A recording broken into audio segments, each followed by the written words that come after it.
you introduce the next item for us while we queue up the next staff. Public hearing to consider adoption of the 2023-2031 housing element and related zoning amendments, and adoption of resolution adopting the general plan amendment to update the housing element of the general plan and change the land use diagram designation for 2 properties to accommodate the city's regional housing needs association for the period 2023 to 2031, affirmatively furthering fair housing and comply with the state housing element law, and introduction of ordinance amending various sections of the Alameda Municipal Code, Chapter 30, Development Regulations, and the citywide zoning map to implement the housing element as recommended by the Planning Board. On November 30th, 2021, the City Council approved Resolution Number 15841, certifying a final environmental impact report for the Alameda 2040 General Plan Update, pursuant to California Environmental Quality Act Guidelines Section 15162 and 15163. None of the circumstances necessitating further CEQA review or preparation of a new EIR are present. Thank you, Madam Clerk. Masterful job. And if the title is long enough, it gives us all the time to move out one set of staff and move in the new one. So here we are. I'm delighted to be joined by our Planning, Building, and Transportation Director, Andrew Thomas, and from our City Attorney's Office, Selena Chen. So welcome to both of you, and the floor is yours. Thank you, Madam Mayor. Vice Mayor Vela, members of the City Council. My name is Andrew Thomas. I'm the Planning, Building, and Transportation Director. As you said, I'm joined by Selena Chen, our Assistant City Attorney, and also Alan Tai from the Planning and Building Department, as well as Cynthia Walsh from PlaceWorks Consulting.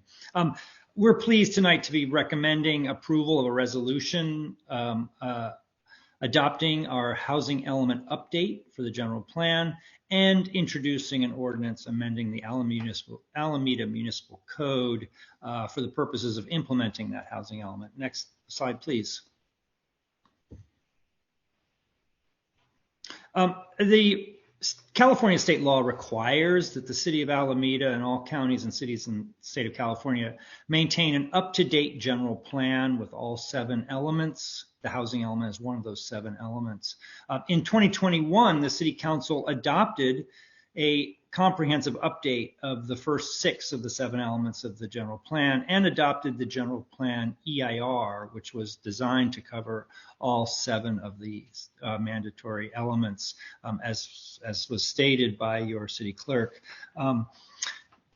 The last element to be updated now is the housing element, which is required under state law, and it is required to accommodate the regional housing needs allocation for the city of Alameda and to affirmatively further fair housing here in Alameda. We are hoping to accomplish that by approval tonight. We also, under state law, must amend our municipal code to implement that housing element for the purposes of accommodating the regional housing need and affirmatively furthering fair housing. That is the second item on tonight's agenda. Next slide, please. Since these are requirements of state law, the state law also establishes consequences for cities and counties that don't comply.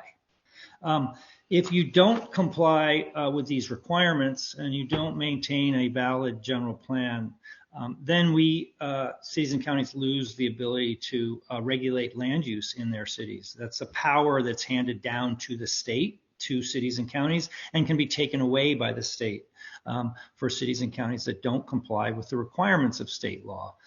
This then leads to some unfortunate circumstances, most commonly referred to as the builder's remedy. If we don't have a valid general plan and valid zoning code, then we can't make the determination that a planning application or a building application is inconsistent with that general plan or zoning.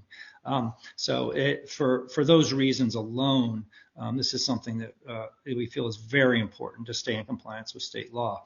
However, there are other consequences as well, which if we fail to comply with state law, for a compliant housing element, we immediately become ineligible for a whole series of state funding sources. These are state funding sources that we rely on annually to provide funding for our transportation projects, for our parks projects, and for our affordable housing and homeless projects. Projects such as Gene Sweeney Open Space Park were funded through these state grants. Our improvements on Park Street and Webster Street, a lot of our homeless housing programs and projects are funded through these funding sources. So loss of those funding sources would really be critical to the city of Alameda. State law also establishes a whole series of fines. These fines increase with time until such time that the council does adopt a housing element in compliance with state law. So there's a real significant financial penalty for falling out of compliance and delaying the adoption of a compliant housing element. And then finally, cities that are no longer consistent with state law are subject to lawsuits.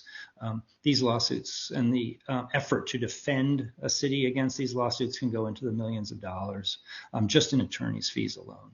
So for these are just 4 of the many reasons why staff is recommending that we avoid these consequences for the city of Alameda. Next slide, please. So updating a housing element has to be done every 8 years. It's a major undertaking, and the city of Alameda took that undertaking very seriously. We really got started almost 3 years ago with this effort. But over the last 2 years, it's been a very intensive process, over 30 public workshops and public hearings, and really just wanted to take this opportunity to thank everyone who participated. The Alameda community was fantastic, participated in all the meetings, provided a ton of good feedback and advice. Your planning board, your historic advisory board, your transportation commission, your commission on people with disabilities, all of these boards and commissions, really under the leadership of the planning board, took a very active role in helping us prepare this draft housing element before you tonight. We were also assisted by a large number of groups. Our housing element working group, Alameda Architectural Preservation Society, Alameda Point Collaborative, ACT, East Bay Housing Organizations. The HCD in Sacramento provided a lot of help. Renewed Hope, the Chamber of Commerce, all of these organizations and many more really assisted the city, contributed, made great suggestions throughout the period. This also wouldn't have been possible without professional help. We want to just thank our consultants, Cynthia Walsh, who's with us tonight from PlaceWorks Consulting, Heather Coleman, not Heather Little, Heather Coleman, our planning consultant, and of course our excellent planning staff under the leadership of Alan Ty, including David Sablon, Henry Dong, Brian McGuire, and Deirdre McCartney, all played a very important role in preparing these documents over this 2-year period. Next slide.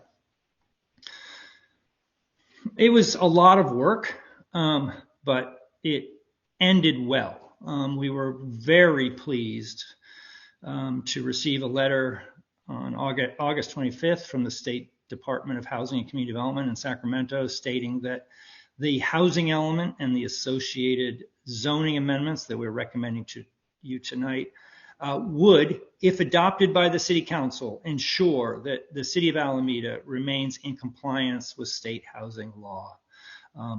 I will note that the HCD letter makes a point of saying that, you know, it's not just the housing element, but it is the Alameda Municipal Code amendments that are also crucial to certification. This was quite a discussion with HCD prior to this letter. We spent 2 weeks regular phone calls leading up to the August 25th letter and had to make over 20 pages of amendments to get the housing element to the point where HCD said, okay, you are now good enough. Next slide, please. So with that, we are absolutely recommending that the council, for all the reasons I've stated, approve the housing element resolution before you tonight, approve the first reading of the Alameda Municipal Code amendments, and of course, most importantly, avoid the consequences of non-compliance. So with that, I'm available to answer any questions. I'm assisted tonight by City Planner Alan Ty, Cynthia Walsh from PlaceWorks Consulting, and of course, Selena Chen, who's been right there from the very beginning helping us out with this. Thank you. Thank you, Mr. Thomas. And I'm sure we have a public speaker or two, but before we go to public comment, are there any clarifying questions from council for Mr. Thomas or any of the staff and consultants? Councilmember Harris Spencer. Thank you, Mayor. Thank you, staff, for your presentation. In regards to the affirmatively further fair housing component, is it staff's opinion that the city must upzone all of the neighborhoods that are being upzoned in this housing element? It's our opinion that we must address Measure A in all of the residential districts. The state, over many years and multiple letters, has stated in writing that Article 26 of our charter is, in their words, fundamentally contrary to fair housing. So for that reason, we knew we had to remove the limitations of Measure A from all of our residential districts, and that is what we did. So those changes were absolutely required in the residential districts to attain certification.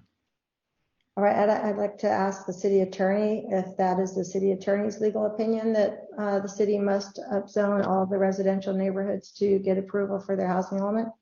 And are you asking Ms. Chen, who is the city attorney assigned to this matter? I would leave it up to the city attorney in regards to who he'd like to have answer the question. I'm not. Mr. Chen. Yes, perhaps Ms. Chen can start, and I'm happy to help out if necessary. Welcome, Ms. Chen. Thank you, Mayor, Council members. Selena Chen from the City Attorney's Office. It's the City Attorney's opinion that Article 26 and its implementing regulations are preempted to the extent they are in direct conflict with state housing law, which includes the requirement to affirmatively further fair housing. So our opinion is that strict compliance with Article 26's requirements without the necessary modifications as proposed would not meet state law requirements. May I continue? You may. Right, so I'd like clarification though. Is the city attorney's office aware or staff aware of other cities having their housing elements approved without upzoning all residential neighborhoods? I can take a first crack at that. Yes, there are cities that have not had to upzone every or change the zoning in every residential district, but those cities did not have a uniform limitation on affordable housing such as Measure A that was already embedded in all of their residential districts. That was why we had to, because the requirements of Measure A were embedded in every zoning district, it was incumbent upon us to go into every residential district to remove those limitations. And was the extent of the upzoning required by the state?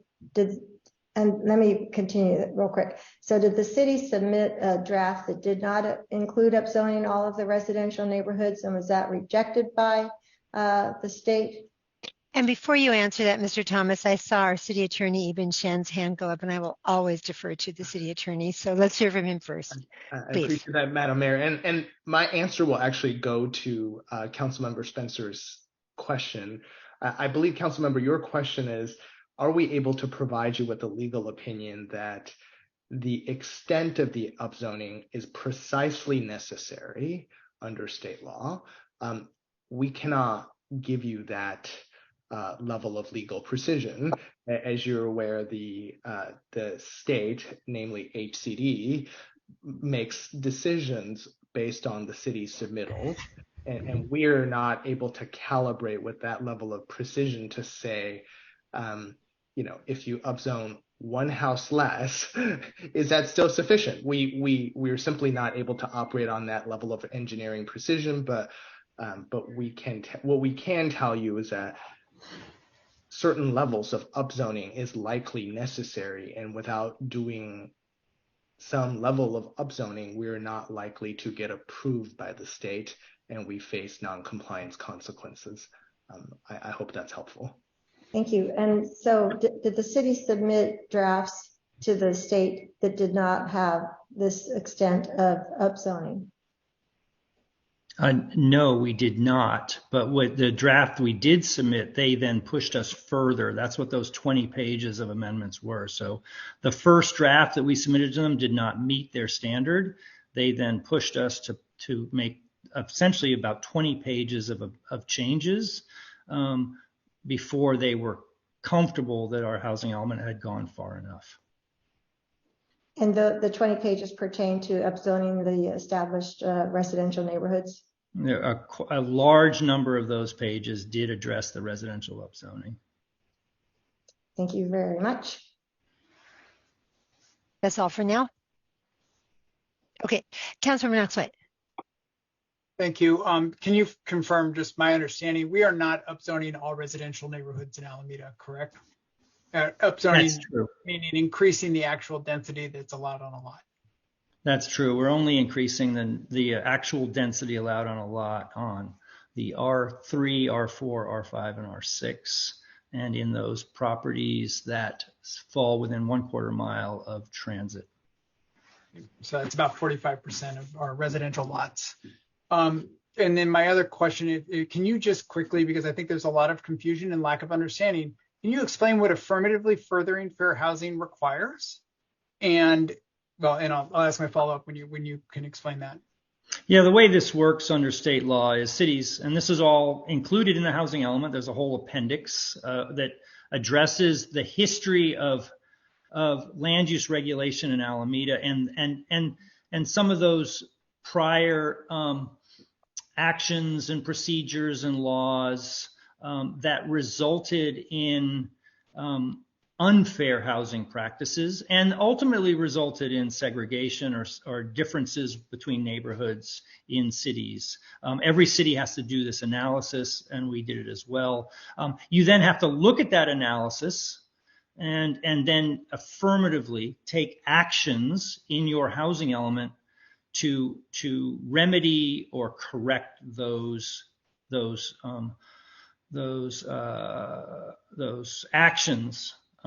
In our case, Alameda, not unlike many cities in the Bay Area, but in our city, our analysis points out our history of redlining, our history of zoning, which are still noticeable, still part of our community today, in the fact that we have areas of high opportunity, low opportunity, areas of concentration of wealth versus lower income. And so what state housing law is saying is you have to take actions to change those tendencies, to change those patterns. So you have to address the things that are still continuing those trends. And one of those trends, and this has been documented by the state of California in letters to the city of Alameda, is the implementing provisions of Article 26. Article 26 prevents any residential density above 21 units per acre in any residential district. Under state law, 21 units to the acre is not a density that is affordable. So right off the bat, we're saying if you under those implementing procedures under Article 26, we're not allowing the densities that the state determines are necessary for affordable housing. And then, of course, the prohibition on multifamily housing. The state recognizes multifamily housing as the most affordable type of housing. Article 26 prohibits that form of housing. So, not surprising, the state of California says we had to deal with those two issues. So in the R3 through R6, we modified the 21 units to the acre and density standard, and we removed the multifamily prohibition. So, just for simplicity, I appreciate that. That was a very I appreciate that the conversation, but or not the conversation, the explanation. Essentially, we have to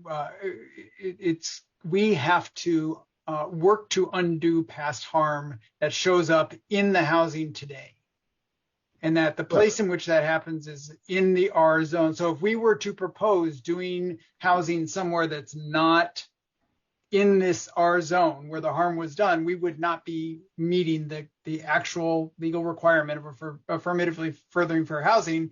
We would be perpetuating the ongoing problem. That is correct. That is correct. That is the opinion of HCD, and that is also under state law. They make that decision. They make that determination. Thank you. Councilmember Daysug. Thank you. Questions for the city attorney's staff.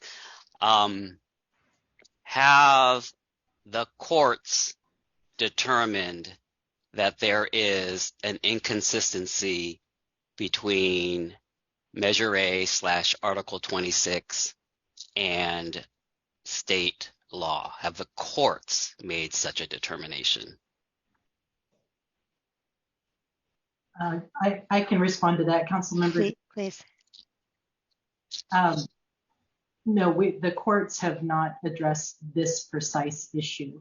We have been informed in writing for many years by the state that it is their opinion that Article 26 is violative of state law. Thank you. Next question, again for the city attorney's staff. Has any developer or residential homes or any nonprofit housing organization sued the city of Alameda and taken Measure A to challenge Measure A in the courts, at least in the last 10 years? I'm not aware of any suits brought by a residential developer or nonprofit challenging the city's charter provisions. Or have any local residents as individuals or organized as a community group based in Alameda challenged, at least in the last 10 years, Measure A / Article 26 in the courts? Again, the answer, to my knowledge, I'm not aware that the city has been sued or that any claims or lawsuits brought raising that issue. So, question again to the city attorney's staff. So is the observation that there is an inconsistency between Measure A, Article 26, and state law at this point in time an opinion rendered by officials in Sacramento that has not been validated in any way in the courts? I believe that it is our office's opinion. And your office, okay. That there are certain mandates in state housing element law that are inconsistent with the charter provisions and Measure A provisions. That is also consistent with the opinion from the state Housing and Community Development Department. Thank you, City Attorney's Office. I appreciate that, Ms. Chen and Mr. Yibin Chen. Thank you. And Councilmember Harris-Spencer. Thank you, Mayor. And I just wanted to follow up. And staff, I really appreciate you answering these questions. I have, in regards to the implementation of the housing element, is it staff's opinion that where we have established single-family homes, whether or not they house people as renters, which we currently have, would under the housing element, are there places in town where the owner of the property would be able to demolish those homes and then build, a multifamily apartment building currently? I'm sorry, it's a question under the new housing element or Correct. Currently? Yeah, under the new housing element, I'm trying to demonstrate to the public what the ask really is as part of this housing element. The process to demolish a building in Alameda is no different today versus under the new housing element.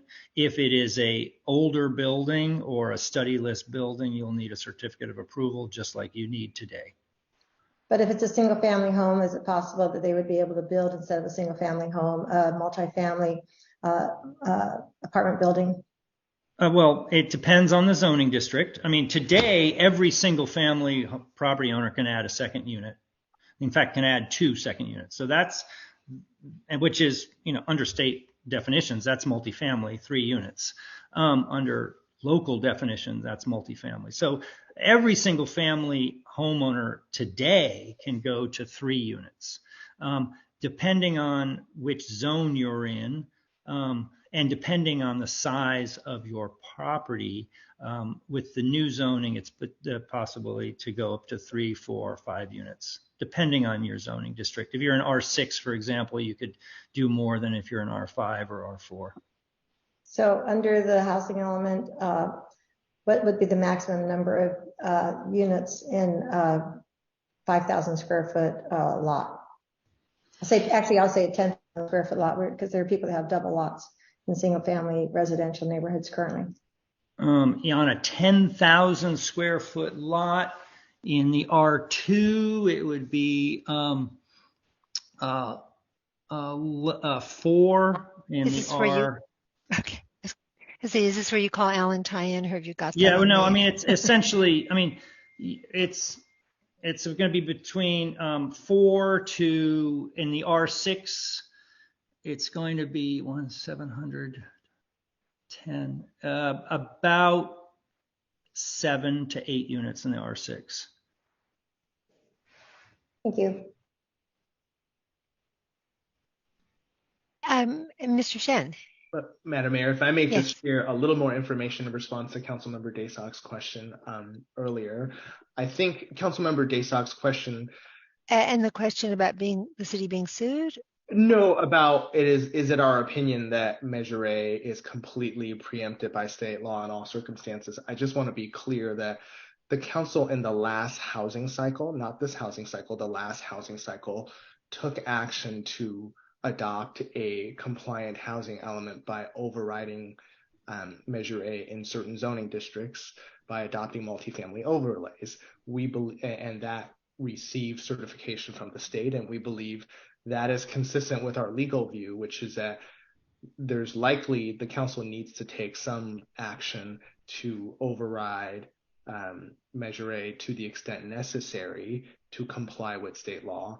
And I want to go back to emphasize my earlier point. We are not able to provide you with mathematical precision as to exactly, is it 105 units or 106 units. It's not a unit by unit precision. That's just not, that we completely lack guidance, at least from courts, to give you mathematical precision. But we do believe that the council's action during the last housing cycle, which is probably reflected in Mr. Thomas's recommendation in this housing cycle, which is that some overriding is probably necessary to comply with state law.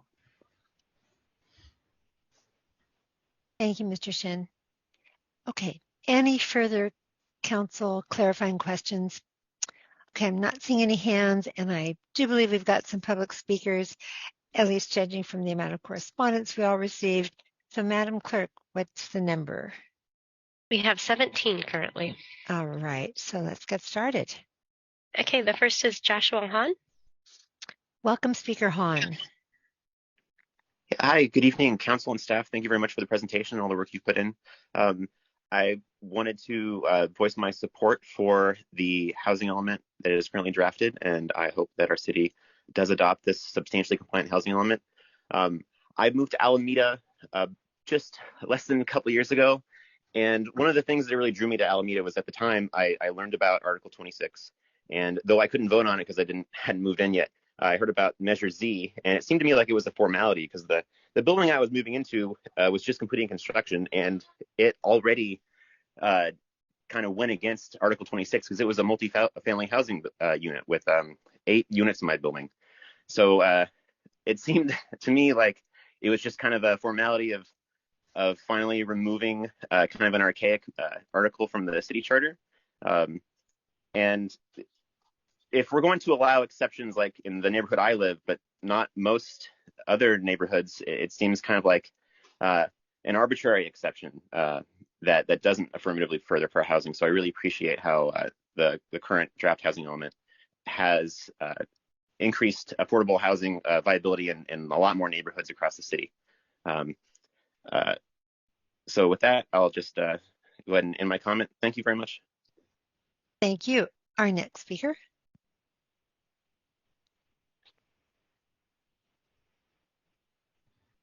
Sorry, Sophia DeWitt. All right. Welcome, Speaker DeWitt. Good evening, Madam Mayor and council members. As a resident of Alameda on Buena Vista, just down the street from the Del Monte building, and as a staff person at East Bay Housing Organizations, I'm very happy to come this evening to urge approval of the housing element resolution and the needed changes to the Alameda Municipal Code that will bring it into conformance with the draft housing element as presented to you. As has been stated by staff, this is necessary to comply with state housing element law and to affirmatively further fair housing. And I believe all of us are aware in the community of the great need for affordable housing throughout the Bay Area and the East Bay, and that all cities need to do their part to make sure that the full spectrum of economic communities are able to find a safe, stable, and affordable place to live. And this is the road to making that happen. So I urge the council to adopt the element as presented this evening. Thank you so very much. Thank you. Our next speaker. Ann McCarrigan. Welcome, Speaker McCarrigan. Okay, we can't promote her because it's saying she has the old version of Zoom. Okay. So we'll go to the next speaker and hopefully she can. And you want to make that PSA at this time, just in case some people weren't on from the beginning? That's great, yeah. So everybody needs to have the most current version of Zoom in order to be promoted and be able to speak. If you are having any trouble with Zoom, you can also just call in. The telephone number is 669-900-9128, and the Zoom meeting ID is 878-5582-7448, and that information is at the top of the agenda. And we'll go to the next speaker, and hopefully Speaker McCarrigan can update her Zoom and come back. The next speaker is Kelly Lux. Welcome, Speaker Lux. Hi, good evening, Mayor and City Council. I'm Kelly Lux, Board Chair of the Alameda Chamber and Economic Alliance. The Chamber represents 14,785 workforce in Alameda. The Chamber fully supports staff recommendations to approve the new housing element and associated zoning amendments to meet state-mandated housing needs and fair housing laws. To be a truly mixed-use community, it is essential to provide a range of housing types for employees. Without housing, businesses cannot thrive in Alameda. We hear every day from our employers that employees are commuting long distances to work because they cannot find housing near employment. The pandemic has only worsened our employers' ability to attract and retain workers. We can help alleviate this by providing places for employees to live where they work. You and city staff have worked hard to ensure that we have a housing element that is compliant with state law and also good for Alameda. And the Chamber encourages you to vote yes to adopt the housing element and the related zoning amendments. Thank you for your time. Thank you. Our next speaker. Matt Reed. Welcome, Speaker Reed. Hi, thanks again, Council and Mayor Ashcraft. Two quick things. One, no one's mentioned the fact that 60% of voters kept to keep Article 26 less than 2 years ago. Article 26 is described by staff as if it was written by a shameful, racist great-grandfather long gone. The reality is that as progressive as Alameda has become in the last 10 years, less than 2 years ago, 60% of voters came out to support Article 26 fundamentally. No one's addressing that, and it disturbs me that staff almost seems to relish in the fact that they're overdoing the will of the voters here. That's disappointing. I would expect a little more solemnity from staff on this particular occasion. Number two, a lot of talk about AFFA. And, I've brought this point up several times. It was never addressed in various settings.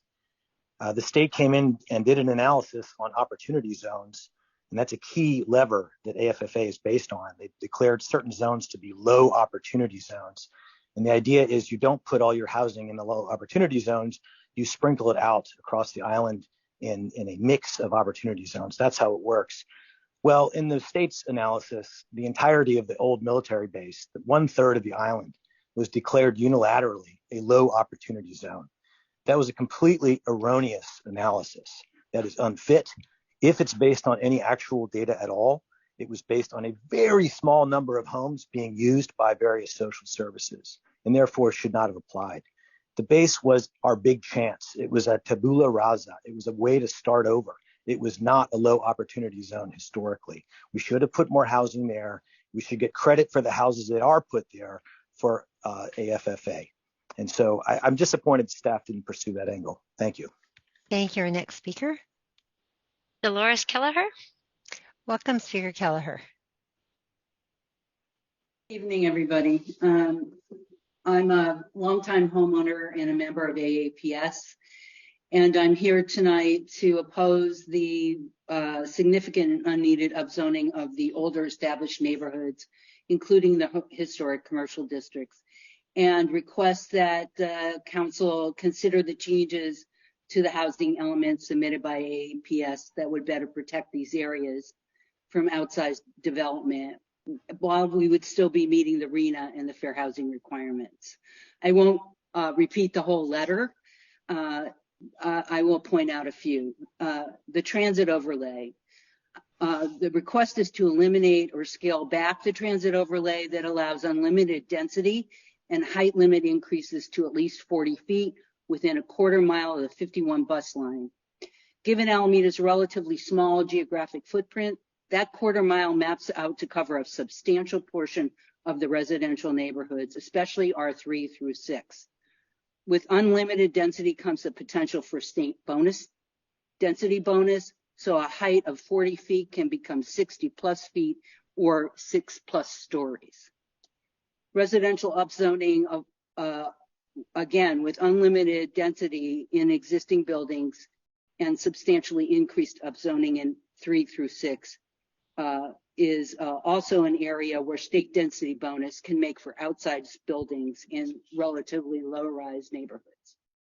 Also, reduction of minimum lot sizes, rear yard setbacks, and other zoning changes that increase the building coverage so that it smacks up against everybody else's property.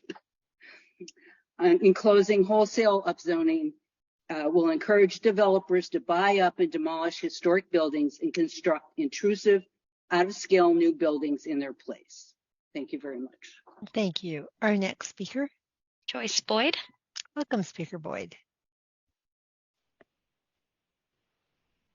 Good evening. I'm Joyce Boyd. I'm an Alameda resident and homeowner of 21 years and a board member of the Alameda Architectural Preservation Society. I want to urge you to oppose the massive upzoning in the housing element. I do want to take a moment, though, to thank Andrew Thomas and his staff for the enormous amount of effort that they put into creating this housing element. And I think most of it will serve Alameda very well. I do fear for the consequences of the upzoning of our established neighborhoods, historic commercial districts, and these parcels that were mentioned, the transit overlay within 1/4 mile of the Good Commuter Service bus line, which is the 51A. The recently certified housing elements from other communities do not include such massive upzoning to meet the RENA and fair housing requirements. AAPS submitted from architectural historian Cara Bruzel a memo where she assessed the housing element and related zoning amendments. She predicted the construction of tall, up to 8-story multi-unit buildings. based on this housing elements and zoning amendments. Now, while there are places in Alameda where this would be appropriate, there are places that have been upzoned, for example, in the transit overlay, that are vulnerable to adverse effects of this type of development. So I urge the reduction or elimination of the transit overlay. I'd also like to say that these broad provisions allow developers to demolish existing structures and replace them with much more densely populated buildings, or add additional structures to current yard space. So thank you for listening, and that's the end of my comments. Thank you. Our next speaker. Janice Anderson. Welcome, Speaker Anderson. Thank you. First, I just want to commend Andrew Thomas and staff for all of their hard work, and I genuinely hope you take vacations after all of this. I want to start with a quote. Every one of us in the cosmic perspective is precious. If a human disagrees with you, let him live. In 100 billion galaxies, you will not find another. It's from Carl Sagan in the Cosmos. I want to add that in 100 billion galaxies, you will not find another place like our great state, and it is our responsibility to find ways to share this place with future generations. I know many disagree, but as you already sit on stolen Lishan Ohlone land, your arguments are not just misguided, but hypocritical. I hope that council has better sense than you and that they vote to pass this housing element. Thank you. Thank you. Our next speaker. Betsy Matheson. Welcome, Speaker Matheson. Thank you. For 2 years, I've spoken at public meetings on the housing element. I have repeatedly expressed my concern that increases in allowable density, which I do favor, and increases in height limits, which I oppose in historic areas, both provide incentives for land speculation. Land speculation. I had in mind developers assembling contiguous lots in historic areas. I mistakenly assumed that everyone involved also understood the term land speculation included assembling contiguous lots. At the September 26th Planning Board meeting, new Planning Board member Diana Arisa stated that she wanted to establish a maximum number of lots that can be aggregated. Incredibly, planning staff responded that they had never thought about people buying up lots.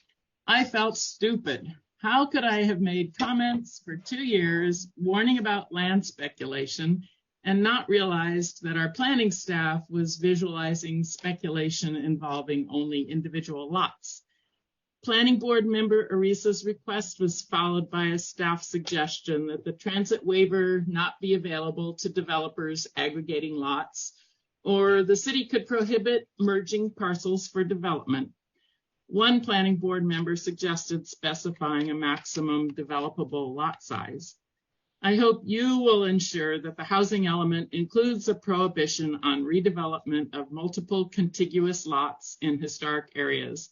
Alameda's Historic Preservation Ordinance is not strong enough to protect our historic areas in the face of developers aggregating lots and pleading economic hardship if they're required to preserve existing historic buildings. Thank you. Thank you. Our next speaker. Brent Mullen. Welcome, Speaker Mullen.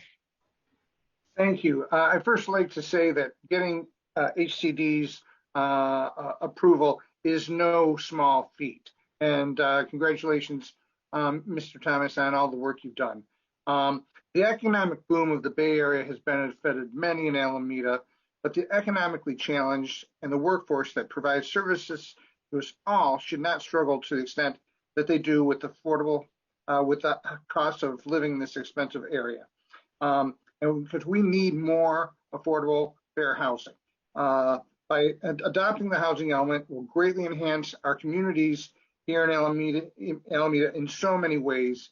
And by supporting this resolution, we'll be able and supporting the development of housing for populations of varying income levels and special needs. Adopting the housing element will show support for the talented developers and planners of our city and show our confidence in their leadership. And I hope that that the council will not succumb to pressure of the opponents who, in my ears, are just spouting NIMBYism, and that's where I see this, what I hear in this meeting. So thank you. I don't think that some of the questions that were asked of Mr. Thomas were genuine in terms of thinking that anybody that owns a double lot just waiting for this to pass so they can put up 60-foot buildings, and I think that we will not see that mad rush for that as a result. So thank you for your time. Thank you. Our next speaker. Peter Kahn. Welcome, Speaker Kahn.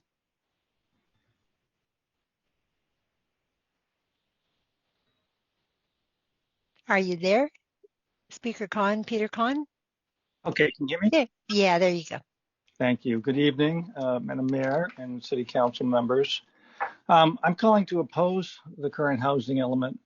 I feel there's a great push by the planning director and other members of city government to upzone and increase density throughout Alameda that really goes beyond what state law requires. Both the Alameda Architectural Preservation Society and Alameda Citizens Task Force have done significant research on the law and have provided a lot of information showing the errors in the current housing element. But again, the housing element as it's written just goes so far beyond the requirements. We know there are changes by state law, and there are some parts of Article 26 that may no longer be applicable, but I feel like this is just being used as an excuse to really make drastic changes to the law. And I think what's going to happen in Alameda is we're going to see a really huge transformation of the city in a short period of time. And while I'm certainly not opposed to all growth, obviously there's going to be growth and there's a need for some, but the way we're approaching it to just really, I think we're going to see real boom for developers and speculators, and I think it's really going to be harmful to the city. And I really encourage you to have some restraint and not go beyond what the law requires, but look at how we can minimize the changes in a way that will be beneficial for all of us. Thank you very much. Thank you. Our next speaker. Rev. Myrna Bernadelle Huey. Welcome, Speaker Reverend Bernadelle Huey. Thank you, Mayor Ashcraft and members of the council. I'm addressing you tonight not only as the pastor of the Buena Vista United Methodist Church, but also on behalf of Lynette Lee, who is the chair of the Buena Vista Community Institute. We ask that you approve the final housing element draft already approved by the California Department of Housing and Community Development. You already have the advantage of being approved by HCD and thus making the city eligible for various state grants for transportation, affordable housing, etc. We want to applaud you and city staff for achieving this distinction and ask that you not allow amendments that may jeopardize the HCD approval.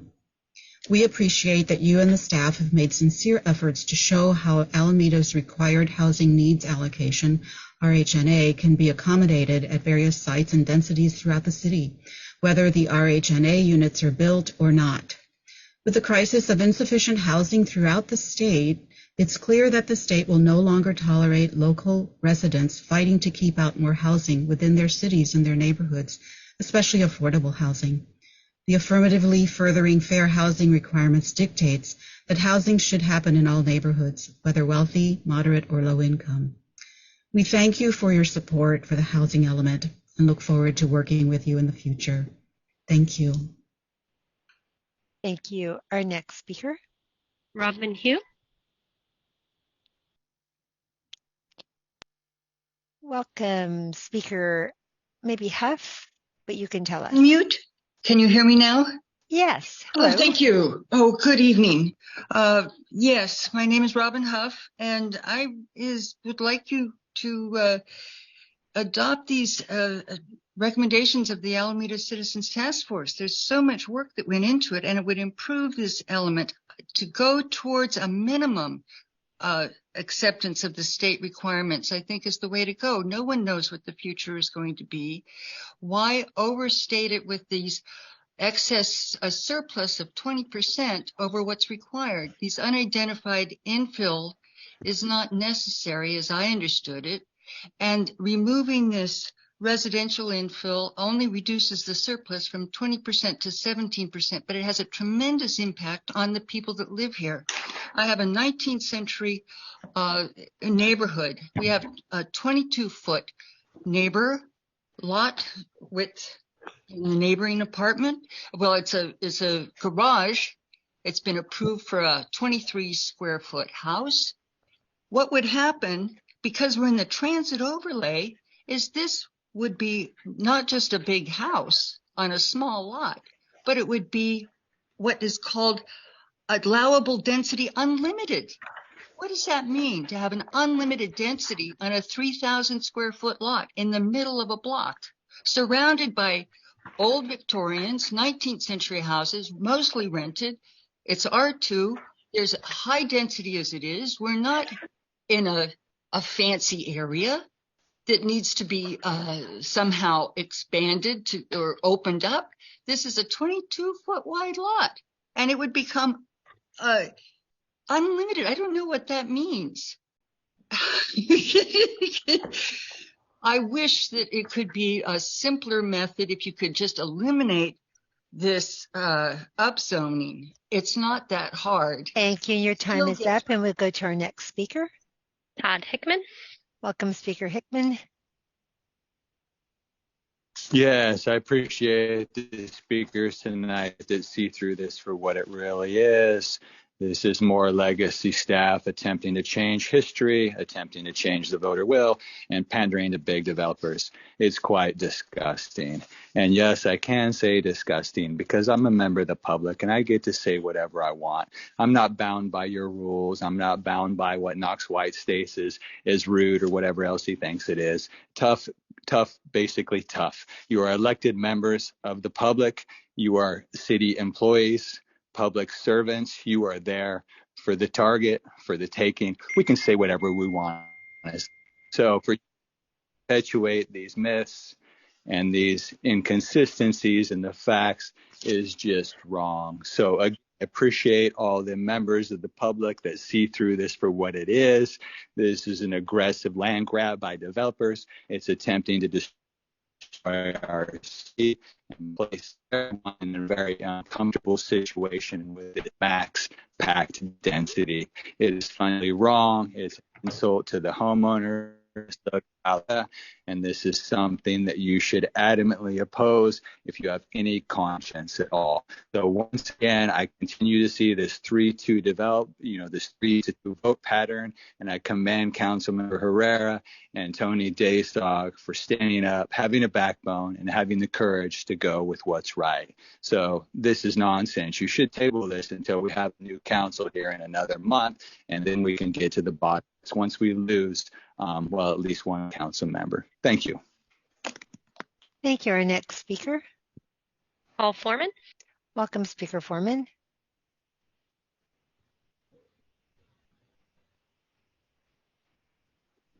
Good evening. I have asked that you read Attorney Sewall's brief in his Alameda Merry-Go-Round blog a couple of days ago, in which he reviews every section of the housing element law and HCD guidelines that relate to the fair housing requirements of law and provides citations to the relevant text. He finds nothing in these documents that require the massive upzoning of our R1 through R6 zoning districts to obtain a certified housing element.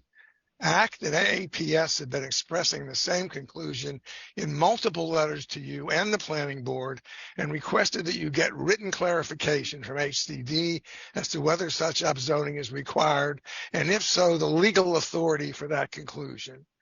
I wrote a letter requesting said clarification to senior HCD official Paul McDougall on September 13th of this year. He has failed to respond. My review of the first 14 housing elements in Southern California approved by the same officer revealed that they required no such citywide upzonings.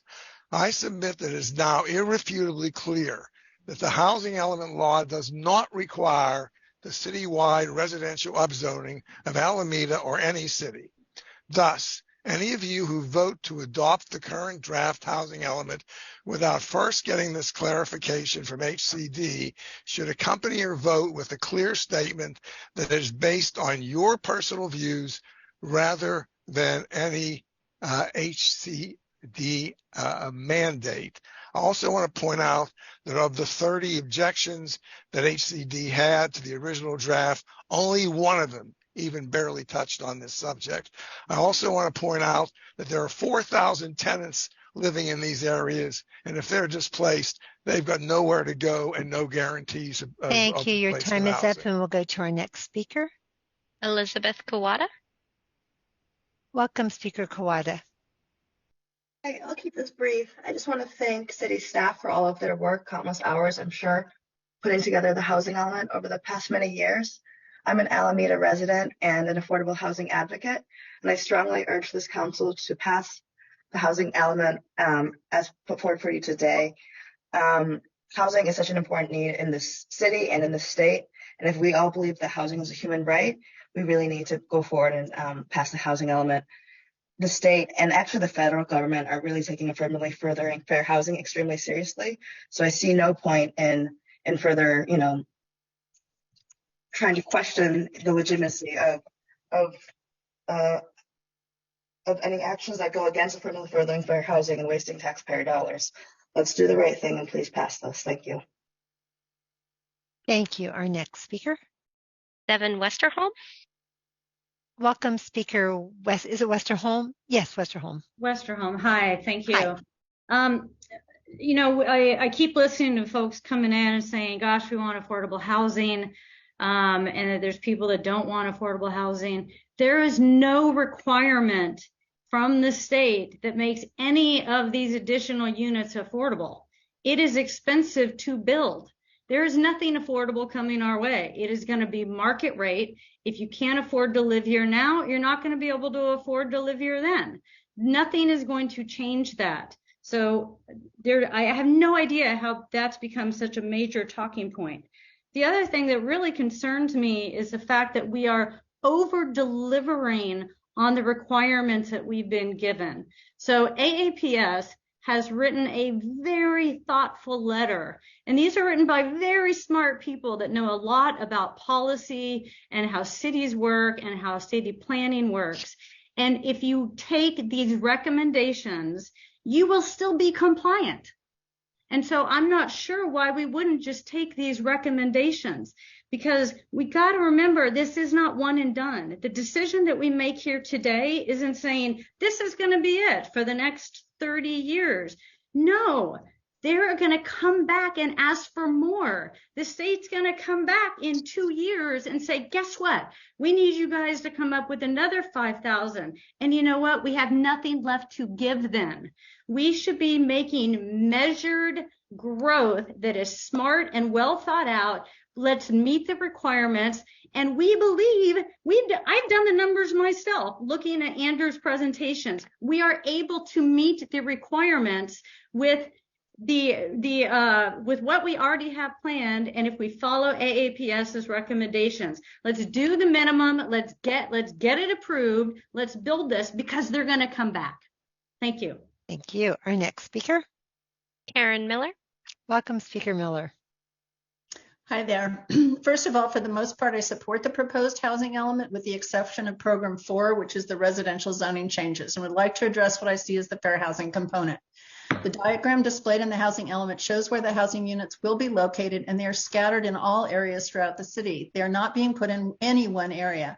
According to Title 24, a program participant's strategy and actions must affirmatively further fair housing and may include various activities such as 1, developing affordable housing, removing barriers to the development of such housing in areas of high opportunity. 2, strategically enhance access to opportunity, including through targeted investment in neighborhood revitalization or stabilization. 3, preservation or rehabilitation of existing affordable housing. 4, promoting greater housing choice within or outside of areas concentrated poverty and greater access to areas of high opportunity. We are doing all of this with the upzoning, without the upzoning required in 4, in program 4. The rezoning shows the total of 160 units, which can be relocated elsewhere, perhaps at the Bridgeside Shopping Center.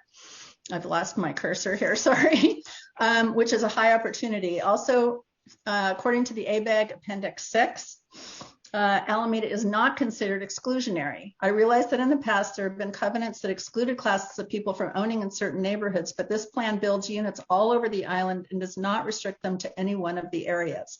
There are at least 14 cities in Southern California whose housing element has been approved without the upzoning. And I don't know why. I agree with the other people who have spoken that we don't need to over promise what we're going to do. We need to just do the minimum. Thank you. Thank you. Our next speaker. Drew Dara Abrams. Welcome, Speaker Dara Abrams. Hi, good evening, Mayor and Vice Mayor, council members. Drew Dara Abrams calling in from the East End, where my spouse and I own a single family home in the R1 zone. Tonight, I'd like to just strongly but briefly encourage City Council to adopt this draft housing element and the associated zoning amendments. Many thanks to city staff as well as planning board members for so much hard work. It's to their credit that this has been a productive process over 2 years and so many meetings. I thought it was 25, but it sounds like it's crested 30. So that's really to their credit. Way back up at the 30,000-foot view, as you all know, that behind every challenge in Alameda and the Bay Area is a problem of housing scarcity and resulting high costs. And this housing element, these zoning amendments to to put it into action, unfortunately won't be a magic wand, but they really do put Alameda on a better track and can help us make meaningful progress at the city level, the Bay Area, and across the state. So I'd like to ask you to please vote to adopt the housing element and the zoning amendments that have been drafted and refined with such a lot of care by the city's staff, volunteer board members, and many different stakeholders. So thanks for your time. Thank you. Our next speaker. Carmen Reed. Welcome, Speaker Reed. Good evening again, Madam Mayor and City Council members. Just a few words here, but I am strongly opposed to the blanket upzoning and the expansive transit overlay. And I'm very concerned about the adverse consequences that may result in such a drastic decision. I'm also very concerned about the potential loss of green spaces and trees, these open areas that are essential to the health and well-being of our residents. And regarding affirmatively forwarding fair housing, while this concept seems very noble, the reality is that all new developments will not be subject to rent control. And the majority of the units will surely be at market rate, which translates to unaffordable for many of those who will be seeking housing. So essentially, this gives carte blanche to deep-pocketed developers and Wall Street investors. A good example are the new units at the old Del Monte factory. I believe it's around 300 units or so, and they're all rentals, by the way, with studios starting at $3,000 a month. Massive rentals are also not helping those enter the real estate market and build wealth. So these developments are in direct conflict with providing opportunities for upward mobility. So instead, please consider a moderate growth approach within the existing footprint of properties that would retain the historical character of existing neighborhoods. I respectfully ask that you please reconsider this transit overlay and please remove it from the current document as per the research and thorough review of both AAPS and ACT. And just one last comment that I'd like to make is that, this transit overlay, I mean, if the purpose is to help commuters get from sort of, end to end, the reality is that we are, it's too difficult. Your time is up, and we'll go on to our next speaker. Jay Garfinkel. Welcome, Speaker Garfinkel. Good evening. Let me start by pointing out that the discussion of Article 26 is a red herring at best. It's already been acknowledged that where it conflicts with state law would comply. Putting apartments in the single family areas will not provide affordable housing, which is what many of the people are pleading for and basing their argument in favor of the plan on. We have plenty of multifamily housing on Bay Farm Island. We have it along Shoreline Drive at South Shore, and elsewhere in the city. None of those units are affordable. So this argument is specious at best. The planning process that has been lauded was nowhere near what people think it was. They had plenty of meetings. Most of the meetings were simply presentations of the staff's recommendations, and recommendations by participating members of the public were largely ignored. I think that from what I've seen over the last few years, city staff has done nothing for the benefit of the city. If I were on the board of directors and I had an employee who was working for a political machine rather than for the benefit of the company, that employee would be long gone. And that's what I see with the planning staff. I think he's been here long enough, too long actually. And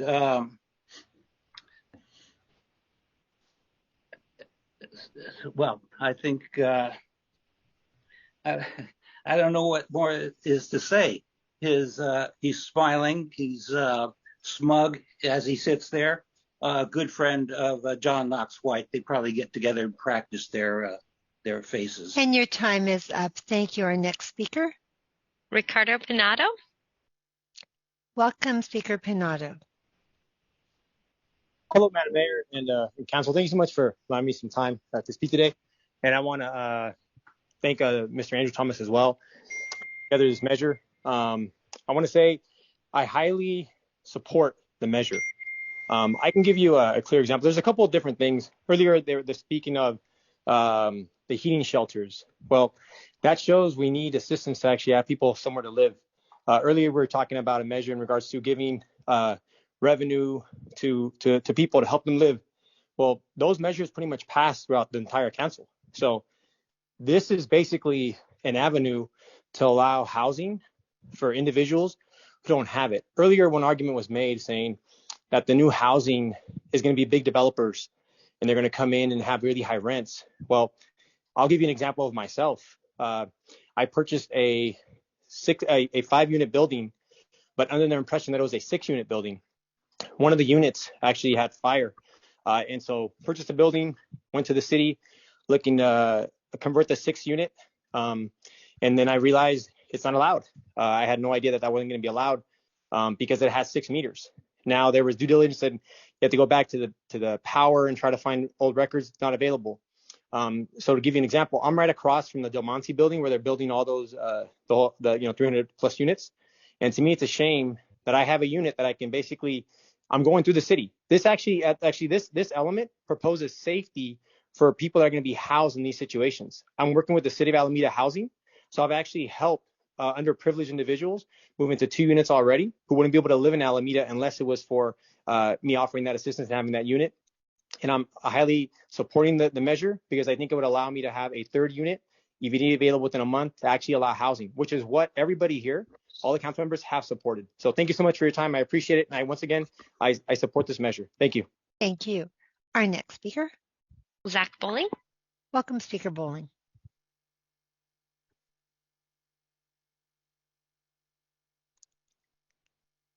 Can you unmute? Sorry, I just had to mute my TV there. Zach Bowling, I'm a lead in East Bay Yimby, but I'm speaking as a resident tonight. I just want to thank staff and planning board and everyone that provided comment. It's been 2 years and too many meetings, and it's an amazing job to get a first draft into compliance, so that's huge. I just wanted to say this housing element as is has been given the thumbs up. So if adopted tonight, we would be in the clear. But if council chooses to modify this housing element or adopt a different version instead, we'd be at risk, and all of the things that could come up with that being in non-compliance and all the consequences, including the builder's remedy. It's especially more likely if we remove or reduce anything in this housing element. We're also just running up against the clock because we've got our January 31st deadline, so we really can't do multiple rounds. There's been a lot of comments from somewhat armchair experts about what it takes with AFFH. Most of those mostly focus on program 3 or 4, but they kind of ignore Appendix D, which is really the whole point of why we have to basically go through those programs. The law says that we have to take meaningful actions to overcome historical barriers to fair housing. And Alameda has, unlike any other city that I've seen in the state, a codified ban on multifamily housing and low density restrictions that have been there for 49 years. So we have to do something to overcome those barriers. I can point you to some comments from HCD to Oakland when they rejected their first draft element asking for additional analysis in the affluent Rockridge neighborhood, because they didn't do that, which is effectively restricted development there since about the same time we passed Measure A. So it's a big thing. One thing I would ask the city to consider is instead, ask staff to maybe come back so we can get the pro-housing designation from HCD with additional programs to remove additional barriers and streamline additional housing. We would get a huge amount of money from grants in the state if we got that pro-housing designation. So that's all. Thank you. Time's up. Our next speaker. CB. Welcome, Speaker CB. Yes, good evening. And I just want to say that I support the arguments given by Mr. Foreman, Mr. Reed, Ms. Weston, Ms. Miller, Ms. Reed, Mr. Hickman. And by the way, your comments, the Brown Act does not allow boards and councils to discuss or respond to individuals' public comments, which you did earlier tonight in the UBI pilot program comments. You referred to Mr. Hickman's comments substantially. The Brown Act does not allow that, so please stop doing it. Back to 7B. The majority of the voters in Alameda voted against blanket upzoning. So even if aspects of Article 26 can't stand, you know how the majority think. And so I believe ACT has done the calculations. The city has already met the requirements. That includes the fair housing requirements. So the only thing left to say is, oh yeah, you say you can't do the math? Well, ACT has done the math. And basically, what's the point of having a planning board and a planner if all they do is simply push the state agenda? Why don't we just get rid of them and just do what the state wants? Because that's basically what's going on here. But back to the comments that people made earlier, all in different ways that were alluding to the trickery at work here. I believe that's what people were saying. Not that they don't want affordable housing. Everybody wants more affordable housing, but this is a game you're playing. Thank you. Good night. Thank you. Our next speaker. Alan Teague. Welcome, Speaker Teague. Good evening. I'm Alan Teague. I'm speaking as an Alameda resident, but for identification purposes, as established by certain other parties, I am a former board member of AAPS. I'm a former president of the planning board. I'm a current member of the planning board, and I live in a studyless home and am a landlord. I hopefully will read that you have passed this stuff. The one thing that I would ask is that we missed something, which is in the ADU section of the zoning. We specified space in the main building, and it really should be space in any building for building ADUs. And potentially, if we don't fix that, we may not actually be in compliant with the state ADU law. So please do correct that, and please pass our housing element in these zoning changes. And I would like to say that staff has done a tremendous amount, as has the planning board and the public. And as far as I can recall, I don't remember a single developer coming and talking during this entire process. So thank you very much and have a good evening. Thank you. Our next speaker. Our next speaker is a phone caller with the last 3 digits of the phone number being 175. And hopefully, caller, once you're promoted, you can hit *6 to unmute and speak. Welcome. Okay, this There is you Ann go. McCarrigan. Yeah, I think I you're made in. it. Yeah, you're good. Okay, welcome. Okay, great. Thank you. Thank you, Mayor Ashcraft and members of the City Council. I'm here this evening. My name is Ann McCarrigan. I'm the president of the League of Women Voters of Alameda. In addition to meeting state requirements, the housing element represents a vital part of Alameda's general plan. The League of Women Voters of Alameda believes the city's plan should foster fair housing at all income levels, with provisions for access to transportation and accommodations for aging in place and those with health conditions or impairments. New developments should be of mixed density and incorporate amenities and universal design standards that will support continuation of the quality of life now enjoyed in Alameda. The housing element represents those standards, and we encourage council members to vote in support not only to meet housing for all in Alameda, but to meet our community's shared responsibility in relieving the housing crisis. The League of Women Voters of Alameda would also like to commend the city for conducting extensive outreach, making efforts to gather input from all segments of our population through numerous community meetings and workshops. We thank Mr. Andrew Thomas and staff for an excellent job developing a proposal which attempts to address both our housing needs and residents' concerns. Finally, the housing element is a complex document. Implementation of the plan will entail many decisions involving traffic, zoning, specific areas, and economic viability of individual projects. Outreach will be equivalently important. We look forward to ongoing discussions with the community as the process of implementation continues. Thank you. Thank you. Our next speaker. Christopher Buckley.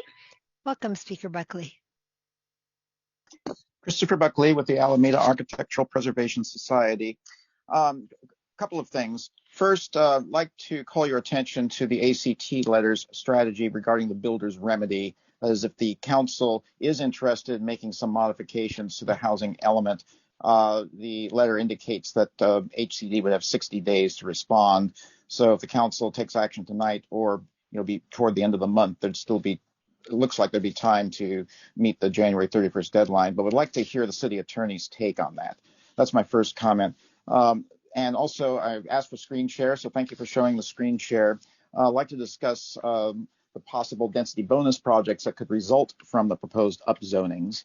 The density increases will radically increase the number of lots eligible for density bonus projects and could allow buildings as much as 3 stories taller than the proposed already excessive increased height limits.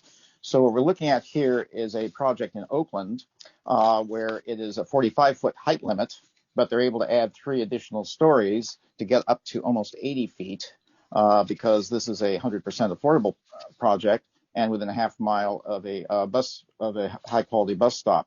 Can we have the second image, please? Well, while we're waiting for the second image, it's going to be showing a project in Berkeley where there's a 50-foot height limit, and but they're getting up to 80 feet, and there it's only 10% affordable units rather than 100%. There's that image. Now, the design of some of these projects might be in Alameda might be better under the proposed under the objective design standards, but those don't address exceptions to for density bonus projects for height exceptions. So it can't regulate height and other aspects of a building envelope. So I wanted to make sure that the council and the public are aware of the size of buildings that could result here, particularly with the very large scale density increases and also height limit increases. Thank you. And your time is up. Our next speaker. Margaret Hall. Welcome, Speaker Hall.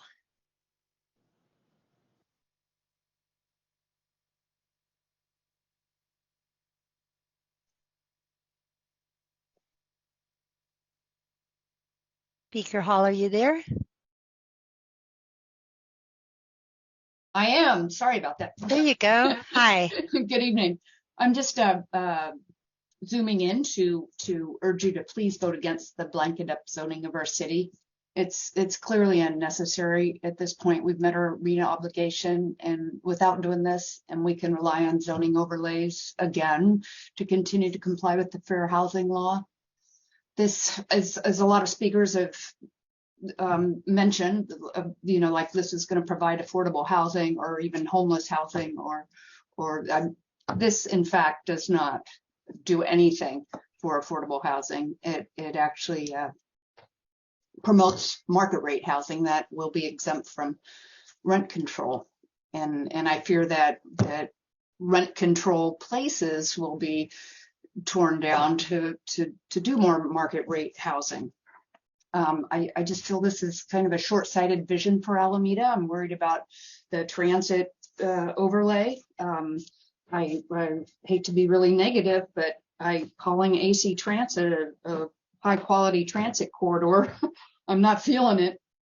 When my son was going to Berkeley and taking AC Transit out there, it took him an hour and 15 minutes to get to Berkeley. And we're not Oakland, we're not Berkeley. We don't have BART going through our city. We don't have, major freeway access.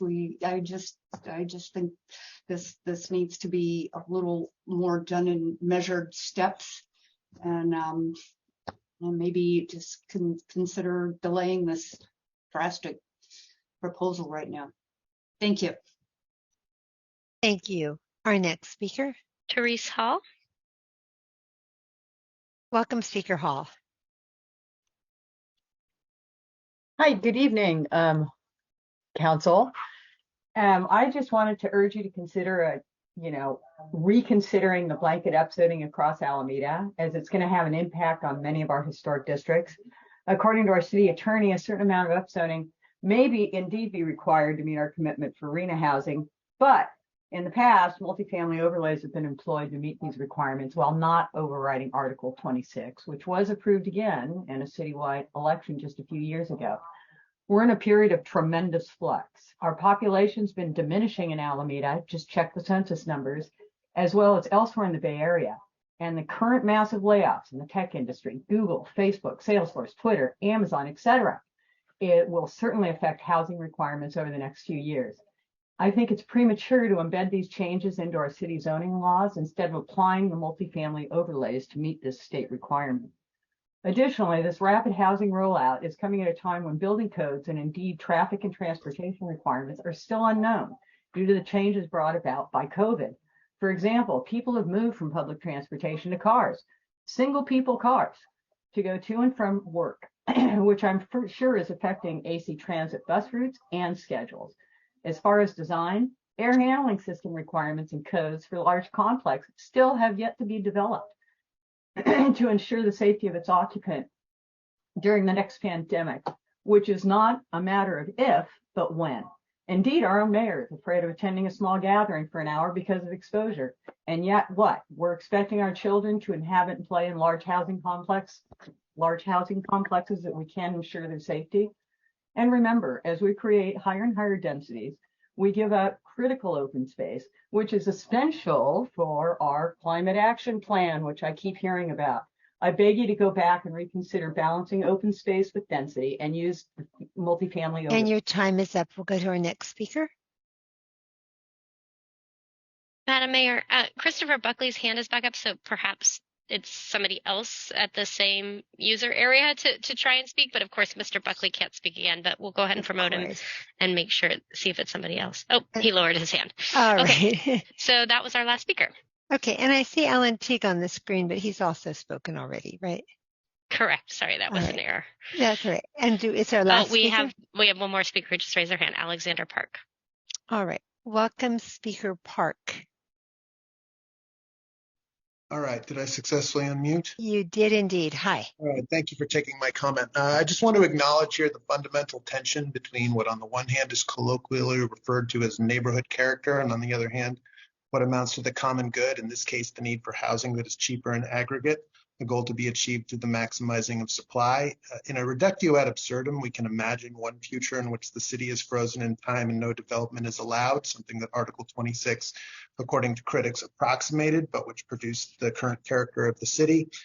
And at the other extreme, a future in which the entire city is leveled and replaced with blocks of ultra-dense apartments. Obviously, few people will think either extreme is desirable, but frankly, I think only something like the latter option would materially achieve the goal of reducing the price of housing. Generally, though, I think people want to thread that needle. I think the kind of upzoning being considered, particularly the transit overlay housing waiver, is likely to fall on the side of obliterating character while generally failing to do anything other than create a lot more market rate housing. My experience of living in an upzone neighborhood in Seattle was that the neighborhood inexorably gets overtaken by condo blocks, and I see nothing in the plan that wouldn't produce similar results here, at least around the transit overlay. I understand that the current council is primarily composed of avowed utility maximizers unafraid of Nozick's utility monster or Parfit's repugnant conclusion, but I would encourage council to focus on meeting but not needlessly exceeding the RHNA in the interest of preserving the city's unique character for as long as possible, a position I believe was expressed by the voters vis-a-vis the vote on Measure Z. Thank you. Thank you. Our next speaker. Rayla Graber. Welcome, Speaker Graber.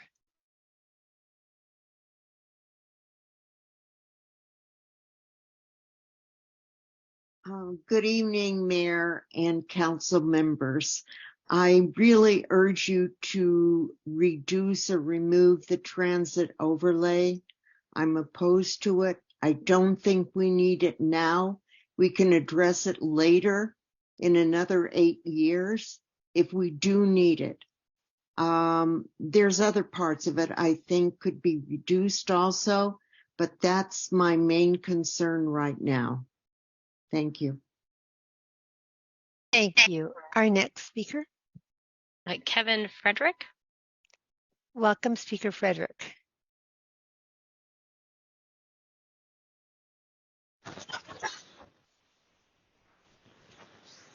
Hello, you're unmuted.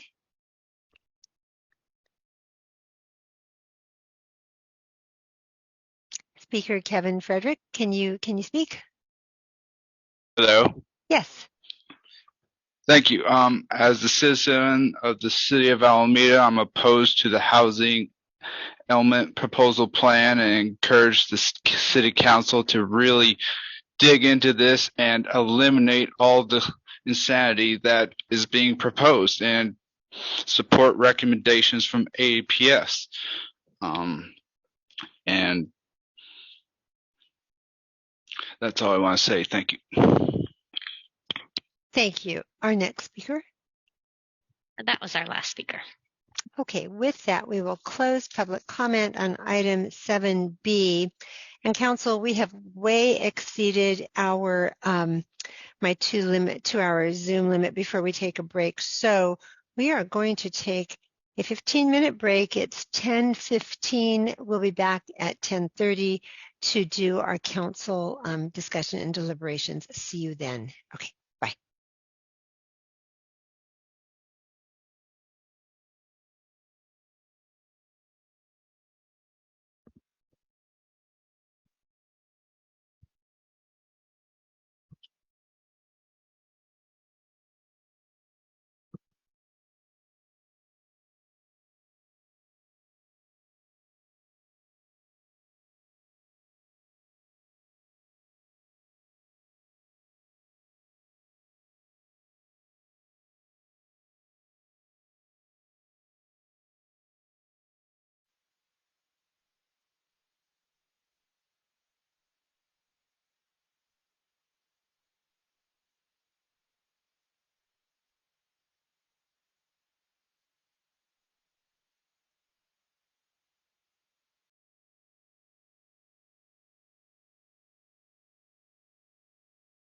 Hello, hello. Counting noses. We're here in the chambers and ready to go. All right, let's see if we got, I don't see Tony. Do I see Tony? Let me pop in and get him because he was in there. Just a moment. Okay. He beat me to it. Did Okay, there's Tony. All right. Yeah. Got everybody present and accounted for. Okay. Okay. Are we ready to go? Yes. Ready? Okay. All right. Good evening, everyone. We are back from our break. This is still the City of Alameda City Council meeting, November 15, 2022, and we've closed public comment and we're about to begin council discussion on item 7B. But actually, before we do, and I am going to call on you, Council Member Knox White, to be the first speaker, but there was a public speaker who alluded to some comments I made um, regarding a speaker on a previous item and alluding or stating that I had violated the Brown Act. And so I just wanted to ask our city attorney, Eben Shen, if he would weigh in for us on that particular allegation. Happy to do so, Madam Mayor. So the Brown Act, and specifically Government Code Section 54954.2 small a sub 3 makes clear that members of the legislative body, which would be members of the council or its staff, may briefly respond to statements made or questions posed by persons exercising their public comment rights. And council and staff may do so even posing questions or statements that are not agendized. And so council's brief responses are fully compliant with the Brown Act. Okay, thank you, Mr. Shen. Okay, with that, we're going to council discussion on this item, and we will start with Councilmember Knox White. Thank you very much. First, I'd like to speak everybody who thanked us tonight. I'd like to thank everybody who came and spoke with us tonight. And I'd also really like to give my strong thanks to our city staff who have worked diligently, bringing not just the city council, but also the community along through a very years-long conversation about how do we want to find a balanced plan for moving Alameda forward that is compliant with state law. Both parts, not just meeting our RENA numbers, but also the affirmatively furthering fair housing. For a number of folks who are watching tonight, we started this, this kicked off in strong earnest last fall. Councilmember Daysog and Councilmember Herr Spencer and I voted to challenge our RENA numbers and ask ABAG to look at whether there was a way for them to reduce them. And while we joined 40 other cities that did that who were denied, we were the sole city that got some commitments to actually provide further support for climate and sea level rise and transportation needs from that meeting. A little later that fall, I asked all my colleagues if they wanted to challenge the validity that state law trumped local law, and nobody took me up on that one.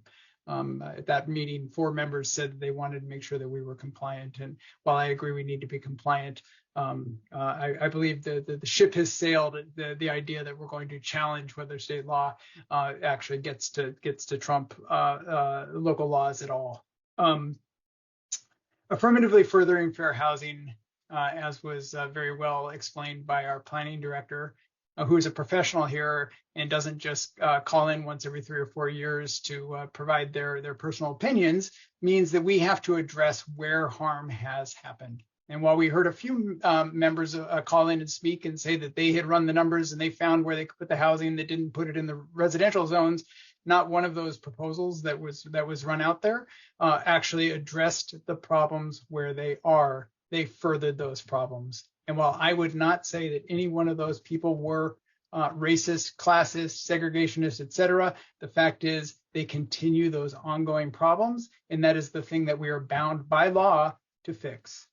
So with that said, with my great appreciation, and the other thing I wanted to say, I really appreciated former planning board chair and current planning board member Alan Teague calling in. I think he actually highlighted one really good little tweak, which was to just make the ADU rules not just contingent on our main buildings, the main existing building on our property, but any building that can contain the ADUs. And I would propose that we make that small change. I see the planning director shaking his head that is a doable, easy thing to do. So I would like to propose that. I would like to push back on the idea that was made by a number of commenters that somehow this was a staff-driven process and that nobody ever gave input that was listened to and changed. The iterations that these plans went through from day one to today are many.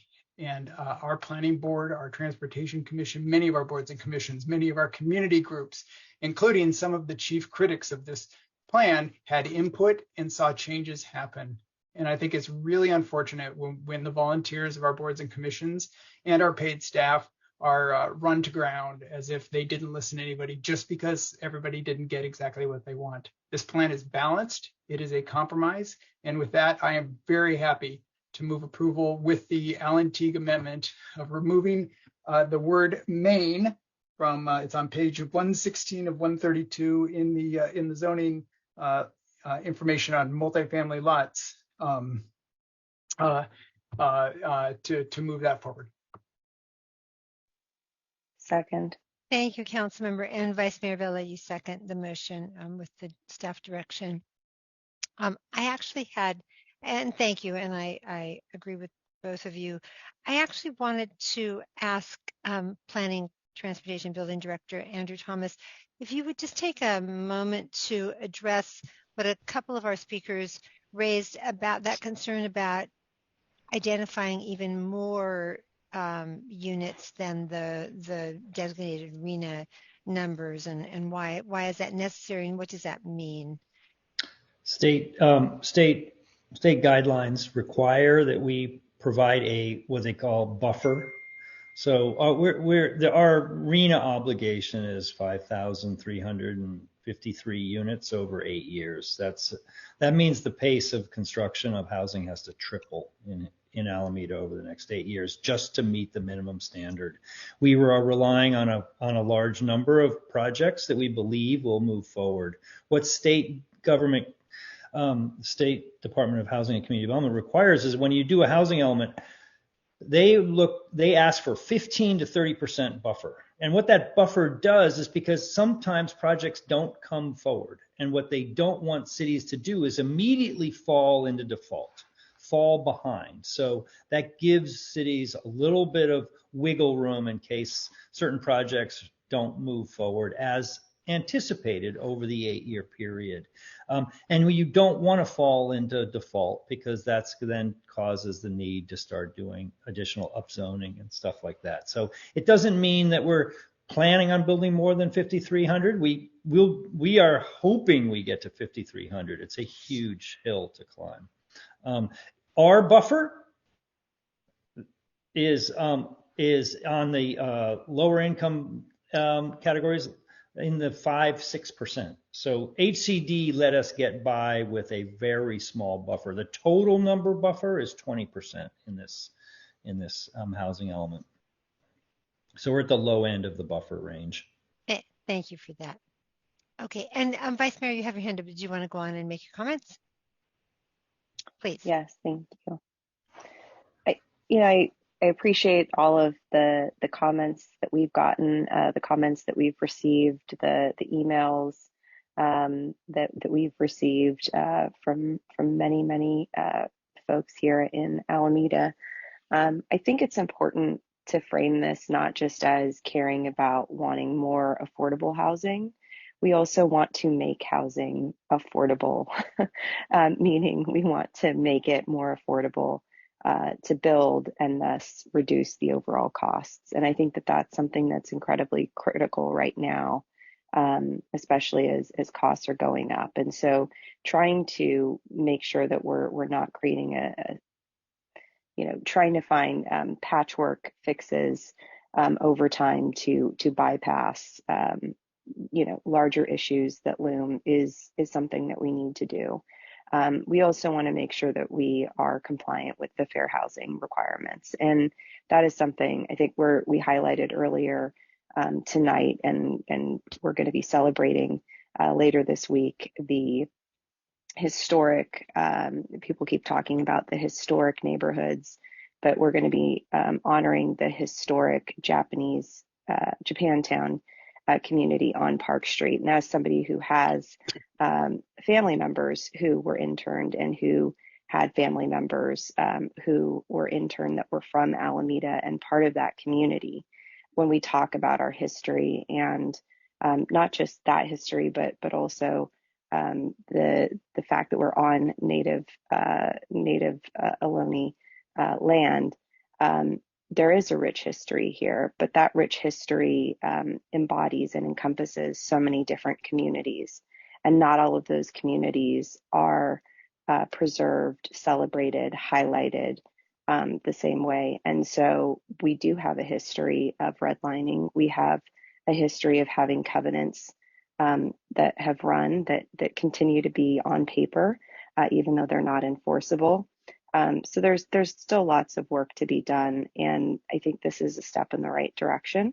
I'm proud of the work that we've done to get here, the many iterations of the planning and work that has gone into getting here.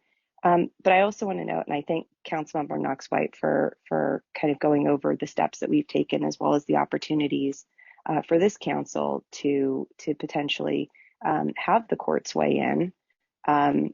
Previous councils in the 1990s, instead of allowing for a court to weigh in, settled. So there is a history of the fact that we've allowed for this elephant to be in the room for many, many years, for decades, actually. And we continue to kind of fly that flag and say, hey, why don't we just do these workarounds, but we want to keep this on the books. And so I think it's important that we correct it. And certainly we've also had conversations earlier tonight about how we can best spend city resources. I do not think, and I want to say this on the record, I do not think it is a good use of city resources to engage in a very costly lawsuit with the state.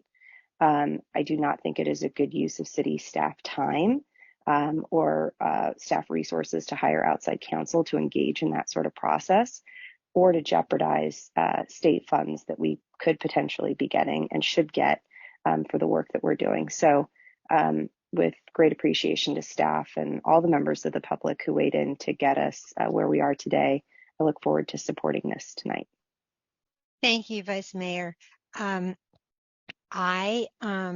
Let's see, I'm just getting a reminder from the city clerk. Thank you, I need this. So council, we have another item, 7C, and also 3 council referrals, but we need to take a vote before 11 o'clock as to what, if any, items we will hear after 11 o'clock. And that takes 4 affirmative votes. Is that correct, Madam Clerk? Correct. Okay, Councilor Knox-White. Thank you. As this is the antepenultimate meeting of the year, and we only have really one more business meeting of the year, I'd like to ask that we hear item 7C as well, start item 7C after 11 o'clock so that we can finally move forward with this item that's been hanging around since in various fashions since September. So that's my motion. Sorry, I said to ask. I move to hear item 7C after 11 o'clock, with the expectation that we would end by midnight. Second. With the requirement that we end by midnight. Okay. All right. We have a motion. It's been seconded that we can hear one more item, just the one more 7C, correct, Councilmember Knox-White? Correct. And going as late as midnight to hear it. Okay. So may we have a roll call vote, please, Madam Clerk? Councilmember Desag. Aye. Herrera Spencer. No. Knox-White. Aye. Vella. Aye. Mayor Ezzy Ashcraft. Aye. That motion carries 4-1. Okay. All right. Thank you. You're welcome. So I'm sorry. Vice Mayor, had you finished your comments? Yes. Yes. Okay. And then I was Councilwoman Knox-White, your hand's still up, but was that for the motion? Okay, put it down. Okay, Councilmember Herrera Spencer, did you want to speak? My computer's not working right. Okay. Is someone going to help? Sure. Yes. All right, thank you. Okay. Councilmember Desai, do you want to go? Yeah, well, thank you. First of all, I want to say thank you very much to all the residents who took the time out of their busy lives to provide us with their perspectives. along with my colleagues on City Council, and I'm sure the city staff certainly appreciate not just the time that you took tonight, but in attending all the events leading up to tonight, as well as putting together thoughtful emails that you submitted. I think tonight, where the debate, if you will, really focused on was around the question of how to achieve more units in our neighborhoods, in our residential neighborhoods. In other words, how to meet the affirmative furthering fair housing requirement. I think that's where the thrust of tonight's debate, if you will, really centered around. And, you know, I think the perspective that staff has put forward, and that's part of the housing element that will be adopted tonight. One perspective says that we can meet our affirmative furthering fair housing requirements in our neighborhoods by basically substantially upzoning a lot of the neighborhoods. And when we're talking about upzoning, for example, you know, Measure A basically limits housing density at roughly 21 units per acre. And it's kind of woven throughout our ordinance. And when we're talking about upzoning our existing neighborhoods as expressed in the housing element that's before us tonight, that's why you see R3 neighborhoods allowing for 30 units per acre, R4 zone neighborhoods 40 units per acre, R5 50 units per acre, and R6 60 units per acre. And CC, community commercial, I think the phrase really is there is unlimited. So the upzoning would occur by adding density through new separate units. So that's basically what we're talking about, an approach where we add density, increase density through the addition of new separate units. And I think that's where there's certain clash, where there's a difference of opinion. And I think some of the residents kind of expressed it this evening when they talked about adding density in our neighborhoods, not through necessarily the addition of new separate units, but density through existing buildings. And then in addition to that, then adding accessory dwelling units to supplement the increased density through existing buildings. And the way that would happen is because we know throughout our island we have a lot of large homes, single family homes, that could be divided into separate units. Of course, it's not an easy process, but you know, you have to have separate entryways, separate kitchens, things like that, and all these kind of zoning rules in order to make them into existing single family homes into separate building units. But that is one way of achieving more density in our existing neighborhoods. Now, I will be the first one to say that if we pursue that path, we won't necessarily achieve the numbers that are contemplated in our housing element. Okay, I grant that. But it is one way of dealing with the challenge of affirmatively furthering fair housing in our existing neighborhoods. And I think that's something that we ought to have seriously considered even more. I think that's something that the neighborhood group, the ACTF, has put forward as an idea. So I think there's really different ways of dealing with, you know, the HCD challenge of increasing units in our neighborhoods in an effort to address the affirmatively furthering fair housing requirement. Now, some might say, as some have, that, well, you know what, we need to go through the process, we need to go through the approach of adding density through new separate units. We need to go through that approach because, you know, Alameda has this thing called Article 26 that was adopted in 1973, affirmed in 1991, I think, and then further reaffirmed 2 years ago through the successful No on Z campaign, which I might add I chaired and was a campaign manager of. But we did win 59 to 41. And some might say because of the existence of Article 26, therefore we need to, you know, do this the significant upzoning that's contemplated in the housing element tonight. But that goes to the point that I was asking about earlier today. You know, while people might opine about Article 26, while even people in Sacramento might opine about, you know, Article 26 and its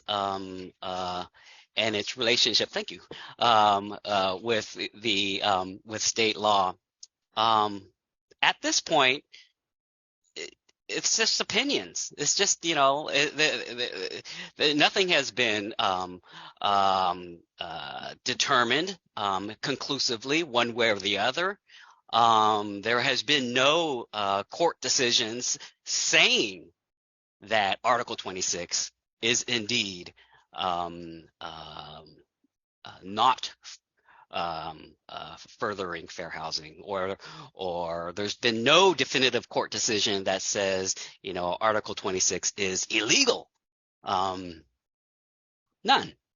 So, you know, until that day comes to pass, and it so far hasn't, you know, throughout the years, the people who have challenged it have decided to fall back for whatever reason. I can't say.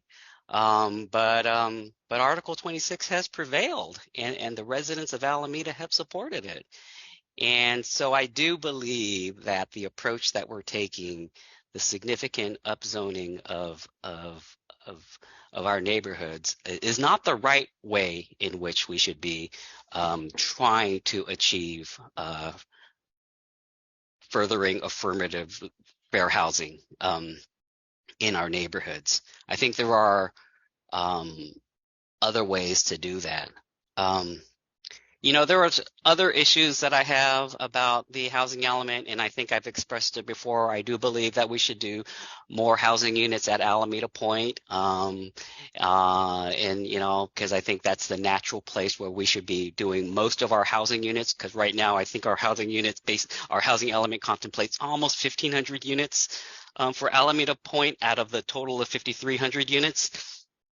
You know, we should double it, I think, or it just certainly significantly north of 1,500 units, because that's where we can really do transit-oriented development, where we can really marry the increase in housing with all the different transit options that we're creating over at Alameda Point.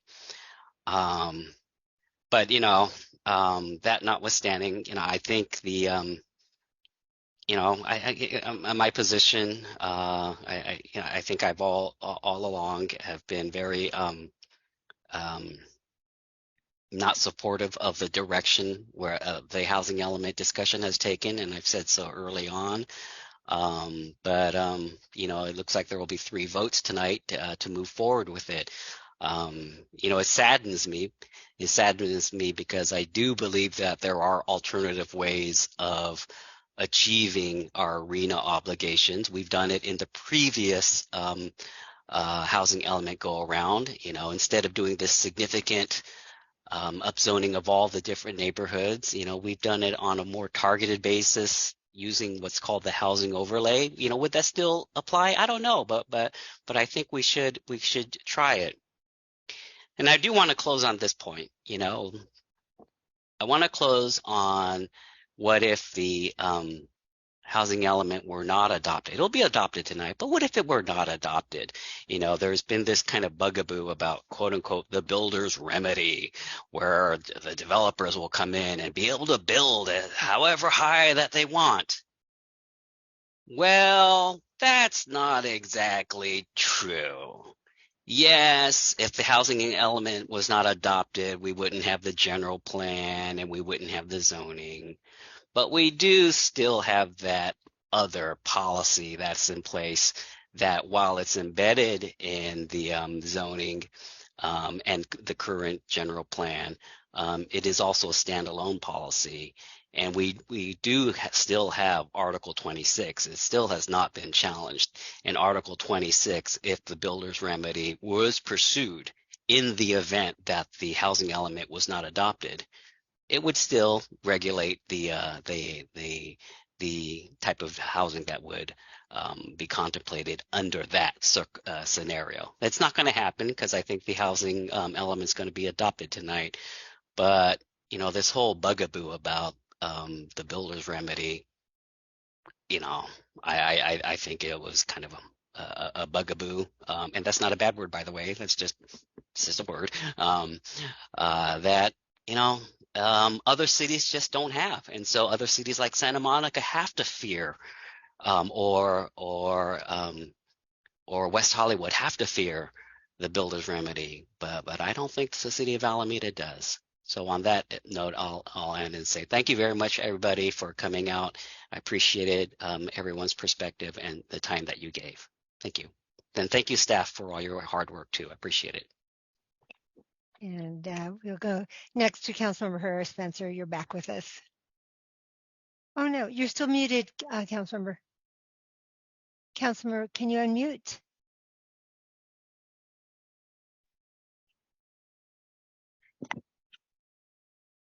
Oh.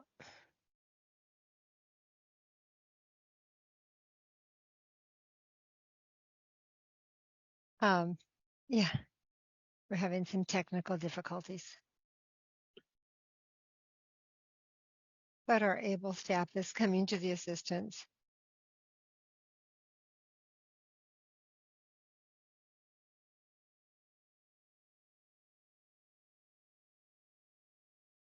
We'll wait for just a minute.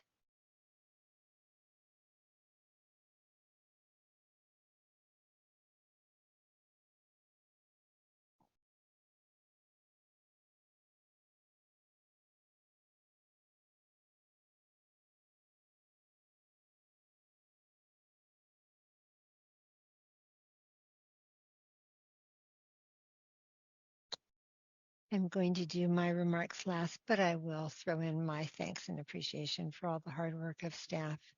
Councilmember Herrera Spencer, just give us thumbs up when you're ready.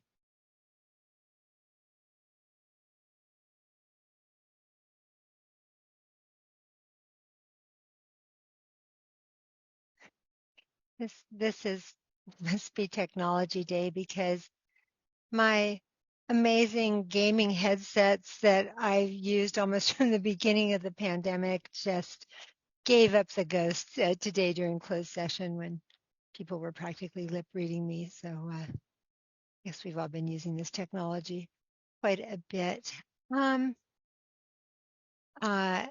You know what? Let's just take a quick 5-minute break and see if, because it's hard for our city clerk to both administer the meeting and help with technical difficulties. So take 5, everyone. We'll be back.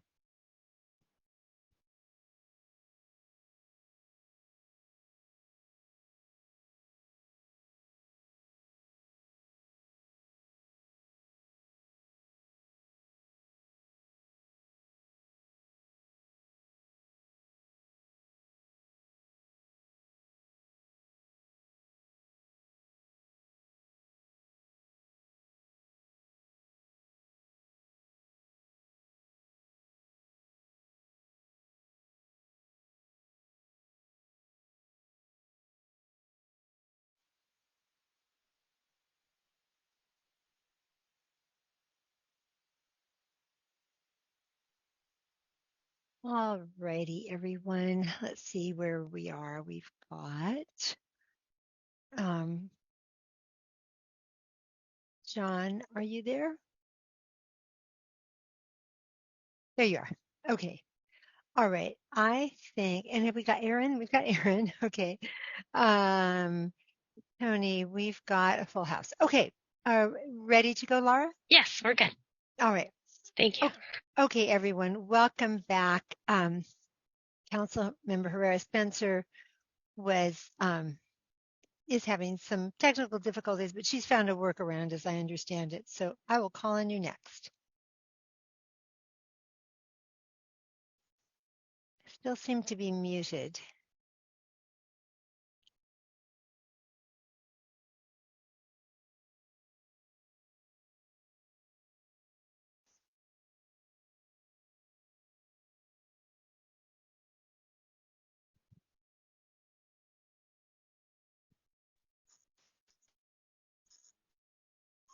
Hello? There. Yes. Keep talking. I think you're in. Yeah, Yep. my apologies. I'm having some technical difficulties. I think we're good now. Thank you, Ashley. But I missed, my apologies. I missed quite a bit of the last comments. So if someone else wants to continue, No, I'm not really sure where we are. I'm going last, so you're up. You're the only one left besides me.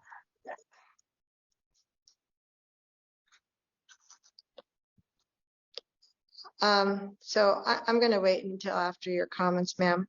Well, no, actually, you're not. I'm the mayor and I have the prerogative to go last. We've called a break. I can't even see my clock. I'm sorry. Well, waiting until after I speak isn't going to help you see the clock. You have 6 minutes and 47 minutes left. That's quite a bit. Okay, well, I believe, so I'm happy to make some comments, but I think I can actually respond to other speakers regardless until my time is up.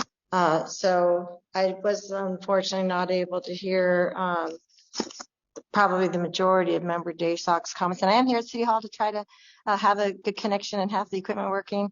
But unfortunately, that was not the case this evening. I did hear some of the other, obviously I heard the public comments, and I want to thank the members of the public for all of their comments and contributions throughout the process. I agree with the comments from Alameda Citizens Task Force and Alameda Architectural Preservation Society, as well as all of the members of the community who raised concerns with the process and what the current housing element looks like. I do want to thank staff for their efforts throughout the process. I think that they have a conception of what Measure A and Article 26 were that I disagree with. I think that the housing, and it may have, I've only lived in Alameda for just almost 25 years. So some of this goes back to the 70s, which was before my time here. Mayor, could you tell me how much time I have left? I can't see it on the screen. I can't even hear you either. Yes, I'm muted. 5:15. All right, thanks. And maybe the clerk's office could take over that function like every minute, maybe. However, so I wasn't here when it originated. However, I like many Alamedans, and I appreciate my understanding Dorothy Freeman trying to add up how many rentals there are in these areas that have the potential to being upzoned. And it's my understanding the number was approximately 4,000 rentals, which house quite a few people then. And I am very concerned, and I believe that it is in fact the older housing stock that houses many of us and that is at risk and for demolition. And when I look at the new housing that's being offered, as many speakers have said, it is in fact not affordable. The only affordable is the technical definition of those that qualify. And the majority of that is being rentals. But the market rate rentals require 3 times the rent to qualify at a minimum. And 4 minutes. And such, thanks. It actually excludes many renters, and I have heard this from renters that have actually moved here from other cities where their homes were demolished and what was built new was not affordable to them. So as much as people, and I know everyone's well intended going through this process, I have concerns of what this will look like when it's implemented. So I want to go back to the initial, there was a challenge by the city, by the council early on, and it was dated July 9th, 2021, and it was written by staff to this Matt Maloney, and I encourage everyone, you can look at this letter, but the second paragraph, the first paragraph is very introductory. City of Alameda appreciates the work that's been done by the NTC. But the second paragraph, it starts on July 6, 2021, in response to requests from the Alameda community. The City of Alameda City Council voted 3-2, Friends, Mayor Ezzy Ashcraft, and Vice Mayor Vela dissenting, to direct staff to appeal the RENA allocation. I personally would submit that, and when the appeal starts with that paragraph, that in fact it will not be respected or honored, and that it will be dismissed when it has that language that the mayor and the vice mayor disagree with the challenge. I think that the arguments made by staff were very well, are strong arguments, including in regards to natural hazards, climate change, things like that, natural hazard constraints. 2 minutes. Is one of the titles. But I do think that the arguments would be dismissed given that the way it was written by staff. And even though other cities have had their requests denied, I do believe that Alameda is unique in that we are an island peninsula community of almost 80,000. There is nothing like our city anywhere else in the state. And I think it truly was incumbent upon this council to contest the RENA numbers. And I don't believe that a legitimate challenge was really submitted, sadly, because we didn't have, as was pointed out by staff in the challenge. So I think that there are numerous concerns. I think the expansive upzoning is not necessarily required, and I don't think we'll ever know, because the way the process was implemented 1 minute. without submitting in parts of it. And so I think that there was a lot to be desired, and sadly, I don't think we really did our best to bring to the attention of the state our unique problems. And that will complete my comments at this time. But that doesn't mean I don't want to speak more later. Thank you. Got 37 seconds left. Thank you to all who have commented before me, to all of our public speakers. This is a very important topic, not just to our city, but to our state. And it is important to see where we fit into the whole. We are part of the state of California. And while it is true that we are unique and special, we aren't the only unique and special place in the state. And the reason, in large part, that our state finds itself in the housing crisis that it's in is that for decades, bodies just like ours have refused to do what they needed to do and approve more housing to keep up with the growing economy in our state. And we came to the point where there was things like gentrification of neighborhoods as people came in needing to find places to live and they could afford those, and the smaller places got scooped up and rents went up, and here we are. And so the state has run out of patience, and they've said it's time for action. We've done enough talking, and they've laid out these requirements. And I'm very proud that we stand to be the first city in the Bay Area to have our housing element approved. And I think it says a lot about the community we are. I mean, you look at a couple of the items that we approved earlier, and at least one of the speakers alluded to that. We approved, the majority of the council approved a guaranteed basic income pilot program to help lift people out of poverty.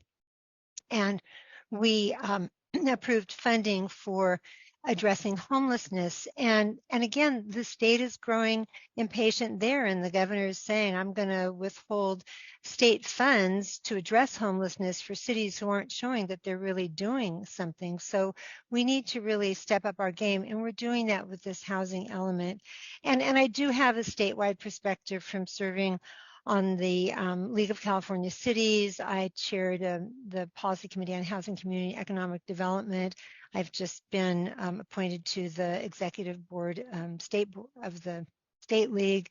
And I hear these arguments from up and down our state, east and west, but communities are finding ways to do what they need to do. Some are resisting. It's going to take them a little longer.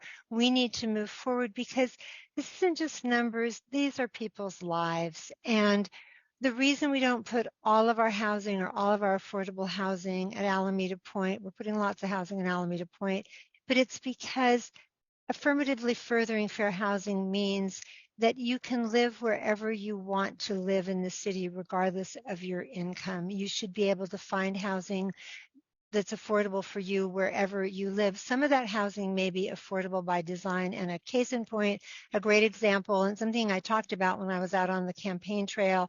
And that's the other thing I would just say, we need to explore ways to communicate better. I know we're doing a lot, but somehow the message just isn't getting out there. And so when I was on the campaign trail, I'd hear from residents at Harbor Bay wanting to know, are you really taking away the Safeway and it's just going to be all housing? And no, nothing could be further from the truth. And so we referred them to the housing element and the zoning amendments. And in fact, this is an opportunity across the island to revitalize once thriving shopping centers like Harbor Bay Landing, where there will always be a grocery store, because that's what the zoning amendment that I believe we're going to approve tonight requires, and there will always be a certain amount of square footage of retail, but we'll mix that in with housing, and that housing is going to be smaller just by virtue of the fact that there's a certain footprint to that shopping center and 300 housing units are going to go in. So some of that housing is going to be affordable by design, and it's going to be affordable to our teachers and to our nurses.